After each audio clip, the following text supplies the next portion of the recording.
Nous avons fait un tour complet des fonctionnalités globales et essentielles de macOS X. Donc maintenant vous savez utiliser votre ordinateur, vous savez comment trouver une application, installer une application, utiliser une application, modifier les préférences système, comment donc écrire du texte ou faire des calculs. Donc on a vraiment fait un tour complet des principaux éléments de macOS X.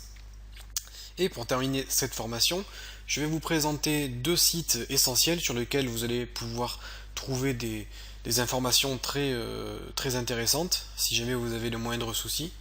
Avec ces deux sites, vous aurez 90% des réponses aux questions que vous vous posez. Donc il y a le site logicielmac.com. Donc comme son nom l'indique, c'est un site sur lequel vous allez pouvoir trouver donc des informations sur divers logiciels Mac. Vous allez avoir les logiciels à la une, les actualités, vous allez pouvoir télécharger des logiciels par catégorie. Par exemple, on va aller dans le multimédia, et là vous allez avoir plusieurs logiciels, voir la note, une petite description. Donc là on a un logiciel de comptabilité, etc. etc. Bon, vous avez tout un tas de logiciels que vous allez pouvoir donc découvrir. À chaque fois vous allez avoir la description, des détails, des petites images, et vous allez pouvoir télécharger ces logiciels. Il y a également le forum, donc là ça peut être intéressant si vous voulez poser une question à propos d'un logiciel. Si vous ne savez pas comment fonctionne tel ou tel élément d'un logiciel, eh bien vous pourrez donc poser des questions sur le forum, qui est quand même très actif. Comme vous pouvez le voir, il y a des milliers de sujets, des milliers de messages, donc c'est un forum qui est quand même pas mal actif, et si vous avez une question, on vous y répondra. Donc là c'était le site logicielmac.com. Il existe un autre site qui s'appelle débutersurmac.com. Hop, et c'est un site qui va vous permettre de bien démarrer avec votre Mac, de comprendre un petit peu le fonctionnement de pas mal d'éléments.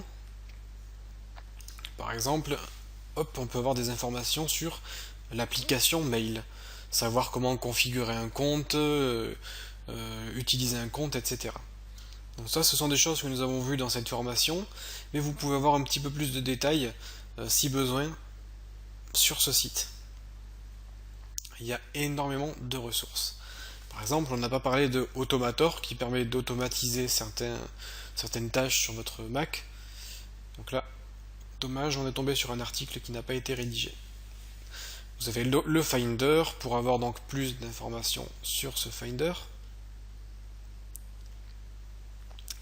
Et sur ce site, j'ai trouvé un article intéressant dans la rubrique tutoriel. Donc vous avez des tutos, des vidéos, etc., des liens.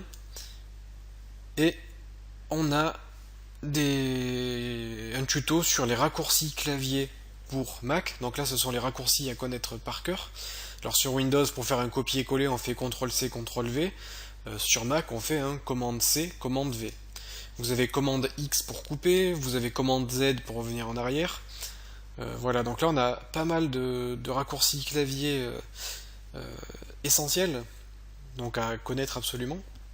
Après vous avez des raccourcis clavier pour les applications, type Finder. Comment faire des captures d'écran, comment forcer une application à quitter, fermer la session, changer d'application. On a certains réglages de votre clavier, etc., etc. Donc là, vous pouvez avoir la liste de toutes les commandes essentielles à connaître. Après, vous pouvez avoir des tutos, par exemple Final Cut.